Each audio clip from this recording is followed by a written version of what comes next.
जय हिंद। नमस्कार फ्रेंड्स, ज्योति क्लासेस में आप सभी का एक बार फिर से स्वागत है। जैसा कि आप सभी को पता है कि हमने अपनी होम साइंस की सीरीज़ कंटिन्यू कर रखी है और जिसमें मैंने अभी तक आपको चैप्टर 1 to 15 बहुत ही अच्छे से कंप्लीट कराया है।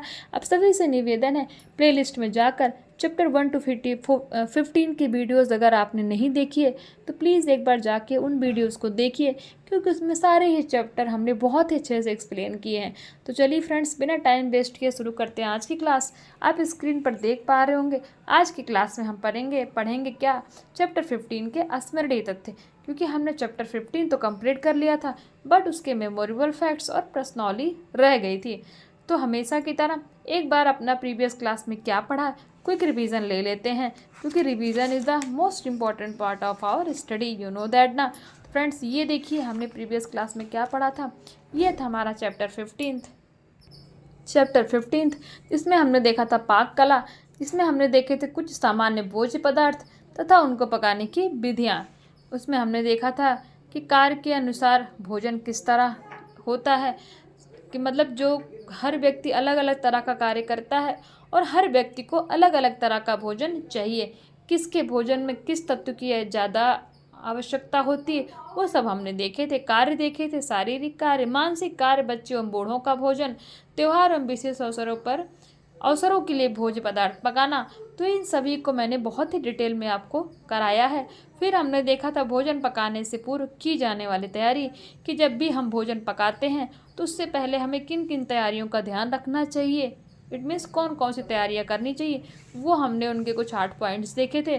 फिर हमने देखे थे कुछ भोज्य पदार्थ के बारे में, यानी कि कुछ भोज्य पदार्थ यानी कि खाने वाले भोजन और उनको पकाने की विधियाँ, जैसे कि दाल हो गया, चावल हो गया, सब्जी हो गया, रोटी हो गया, ये सारे हमने देखे थे। दाल में देखे थे कि दाल में किस सामग्री की ज़रूरत पड़ती है और उसको किस तरह पकाया जाता है। नंबर 2 में देखा था चावल। चावल कितने प्रकार का होता है, यानी कि उसको पकाने की कितनी विधियाँ होती हैं, तो हमने 4 विधियाँ नॉर्मली देखी थी। सादा चावल, भूनकर बनाया गया चावल, मीठा चावल और खट्टा चावल। इन सबको बनाया किस तरह जाता है, इनको हमने डिटेल में जाना था। फिर हमने देखा था सब्जी बनाना। तो सब्जी कितनी तरह से बनाई जाती है, 3 तरह से बनाई जाती है, सूखी सब्जी, रसेदार सब्जी एवं भरवा सब्जी। तो सूखी सब्जी किस तरह बनाई जाती है, इसको भी हमने डिटेल में देखा था। रसेदार सब्जी और भरवा सब्जी को भी बनाने की विधि को हमने बहुत ही डिटेल में पढ़ा था। फिर हमने लास्ट टॉपिक देखा था रोटी किस तरह बनाई जाती है और रोटी बनाने की कितनी विधियां हैं। तो ये सारे ही हमने पॉइंट्स फ्रेंड्स प्रीवियस क्लास में कवर अप किए थे। आई होप आपका एक बार क्विक रिवीजन हो गया होगा। अगर आपको ये सारे ही पॉइंट्स डिटेल में देखने हैं तो प्लीज़ प्लेलिस्ट में जाइए, मैंने पूरा ही चैप्टर बहुत ही अच्छे से एक्सप्लेन कर रखा है। तो चलिए फ्रेंड्स, देखता है आज के टॉपिक, जिसमें हम करेंगे इसी चैप्टर के स्मरणीय तथ्य, यानी कि मेमोरेबल फैक्ट्स। आप इसको कंक्लूजन भी बोल सकते हैं या फिर इसको आप समरी भी कह सकते हैं। और डालते हैं इनकी प्रश्नावली पर एक नज़र। फ्रेंड्स, फर्स्ट पॉइंट है स्मरणीय तथ्य में मनुष्य को जीवित रहने के लिए वायु, जल और भोजन की आवश्यकता होती है। नेक्स्ट है मानसिक कार्य करने वाले को प्रोटीन एवं विटामिन युक्त भोजन देना चाहिए। बुजुर्ग लोगों को सुपाच्य एवं हल्का भोजन देना चाहिए। भोजन पकाते समय गृहिणी को रसोई घर में ही रहना चाहिए। चावल में कार्बोहाइड्रेट की मात्रा अधिक होती है। चावल का मांड निकालने से इसके पौष्टिक तत्व क्या हो जाते हैं, नष्ट हो जाते हैं। नेक्स्ट था चावल, दाल, सब्जी इत्यादि बनाने से पहले अच्छी प्रकार बिनकर धोना चाहिए, यानी कि उनको साफ करके धोना चाहिए। नेक्स्ट था भरवा सब्जी में अधिक तेल और मसाले लगते हैं। घर पर बनाए गए व्यंजन शुद्ध होते हैं। दालों में प्रोटीन की मात्रा अधिक पाई जाती है। फ्रेंड्स, ये था इस चैप्टर के तो ये थे फ्रेंड्स हमारे इस चैप्टर के स्मरणीय तथ्य। आई होप आपको समझ में आए होंगे। देखते हैं इसकी प्रश्नावली। तो कार्य के अनुसार हम भोजन को कितने भागों में बांट सकते हैं। तो कार्य के अनुसार हम भोजन को कितने भागों में बांट सकते हैं फ्रेंड्स। कार्य के अनुसार हम भोजन को कितने भागों में बांट सकते हैं, 4 भागों में, 2 भागों में, 3 भागों में या फिर इनमें से कोई नहीं। फ्रेंड्स, कार्य के अनुसार हम भोजन को 3 भागों में बांट सकते हैं। नेक्स्ट है हमारा प्रतिदिन पकाए जाने वाले साधारण भोजन से हटकर विशेष व्यंजन कब बनाए जाते हैं? त्योहारों पर, विशेष अवसरों पर, उपर्युक्त दोनों या फिर इनमें से कोई नहीं। तो हमने पढ़ा था फ्रेंड्स, जो साधारण भोजन से हटकर विशेष व्यंजन बनाए जाते हैं वो कब बनाए जाते हैं? तो फ्रेंड्स वो बनाए जाते हैं त्योहारों पर। दालों में मात्रा अधिक पाई जाती है किसकी? कार्बोहाइड्रेट्स की, प्रोटीन की, खनिज लवणों की, या फिर इनमें से कोई नहीं। तो फ्रेंड्स दालों में मात्रा किसकी अधिक पाई जाती है? प्रोटीन की मात्रा अधिक पाई जाती है। अब देखते हैं रिक्त स्थान। रिक्त स्थान में हम देखेंगे शारीरिक कार्य के अंतर्गत डैश का कार्य आता है। तो शारीरिक कार्य के अंतर्गत क्या आता है? मजदूरी का कार्य आता है। किसका कार्य आता है फ्रेंड्स? मजदूरी। मेरे पेन थोड़ी चल नहीं रही है, 1 मिनट रुकिएगा। अभी पेंसिल से करती हूँ क्योंकि पेन थोड़ा चल नहीं रही थी। तो चलिए देखते हैं शारीरिक कार्य के अंतर्गत किसका कार्य आता है फ्रेंड्स? मजदूरी का कार्य आता है। आप देख लीजिएगा ये मजदूरी लिखा है क्योंकि पेन बंद हो गई थी। नेक्स्ट देखते हैं बूढ़ों को डैश व भोजन की आवश्यकता होती है। तो बूढ़ों को किस तरह की भोजन की आवश्यकता होती है? तो सुपाच्य, यानी कि जो आसानी से पच जाए। सुपाच्य, सुपाच्य, सुपाच्य। बूढ़ों को सुपाच्य व हल्के भोजन की आवश्यकता होती है, जो कि हल्का हो और बहुत ही आसानी से पच जाए। भोजन सामग्री तैयार करने के बाद ही डैश क्या करना चाहिए? हमने पढ़ा था ईंधन जलाना चाहिए। ईंधन में हमारा गैस, स्टोव, चूल्हा, ये मीन जिस पे भी हम भोजन पकाते हैं उसको हमें जलाना चाहिए। इससे ईंधन की क्या होती है? बचत होती है।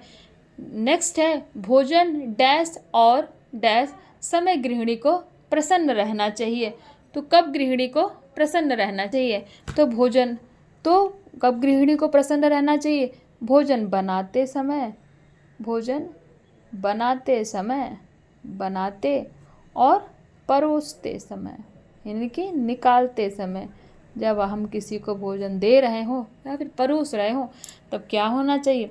भोजन बनाते और परोसते समय गृहिणी को हमेशा खुश रहना चाहिए। नेक्स्ट है दालों में कई पाए जाते हैं। तो दालों में क्या पाए जाते हैं? दालों में कई विटामिन पाए जाते हैं। क्या पाए जाते हैं? विटामिन पाए जाते हैं। दालों में कई विटामिन पाए जाते हैं। नेक्स्ट देखते हैं फ्रेंड्स हमारा सही गलत, जिसमें हम देखेंगे दाल धोने के बाद बीनी जाती है। तो क्या स्टेटमेंट सही है? क्या दाल धोने के बाद बीनी जाती है? नहीं। ये स्टेटमेंट क्या हो जाएगा फ्रेंड्स? ये स्टेटमेंट हो जाएगा हमारा रॉन्ग, क्योंकि दाल धोने के बाद नहीं बीनी जाती, दाल बीनने के बाद धोई जाती है। नेक्स्ट है चावल मांड निकालने के बाद पौष्टिक तत्व होता है। नहीं, ये स्टेटमेंट भी हमारा क्या हो जाएगा? गलत हो जाएगा, क्योंकि चावल के मांड निकालने के बाद पौष्टिक तत्व तो नहीं होता। यानी कि चावल क्या खाना चाहिए? मांड के साथ ही खाना चाहिए। अगर हम उसका मांड निकाल देते हैं तो उसके सारे ही पौष्टिक तत्व क्या हो जाते हैं? नष्ट हो जाते हैं। भरवा सब्जी में अधिक तेल और मसालों की आवश्यकता होती है। तो ये स्टेटमेंट क्या हो जाएगा? ये स्टेटमेंट हमारा ट्रू हो जाएगा फ्रेंड्स, कि भरवा सब्जी हमें ज़्यादा मसाले और तेल की आवश्यकता होती है, इसीलिए हमें भरवा सब्जी कभी कभी खानी चाहिए, क्योंकि वो नुकसानदायक भी होती है। किस लिए? तेल और मसालों की वजह से। नेक्स्ट देखते हैं सूखी सब्जियों में स्वाद की कमी होती है।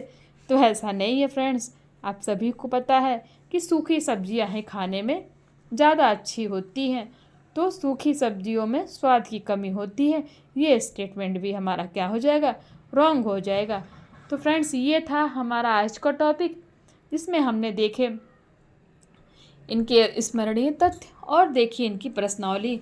तो फ्रेंड्स ये इसमें अगर आपको किसी भी तरह का डाउट लगा हो, और हाँ मैं हमेशा की तरह कहूँगी कि जितने भी इसके अति लघु उत्तरीय प्रश्न हैं, लघु उत्तरीय प्रश्न हैं और दीर्घ उत्तरीय प्रश्न हैं, आप ज़रूर इनका स्क्रीनशॉट ले लिया करिए और फिर वीडियो देख करके इनको सॉल्व करने की कोशिश किया करिए। और अगर आपसे ये क्वेश्चन सॉल्व होते हैं तो मुझे बताइए, और नहीं होते तो भी कमेंट में बताइए, तो मैं आपको इन क्वेश्चंस के भी आंसर प्रोवाइड कराऊंगी। देखिए कितने ही सरल सरल क्वेश्चन हैं, मानसिक कार्य करने वाले व्यक्तियों को किस प्रकार के भोजन की आवश्यकता होती है। हमने पढ़ा था प्रोटीन और विटामिन युक्त भोजन की आवश्यकता होती है।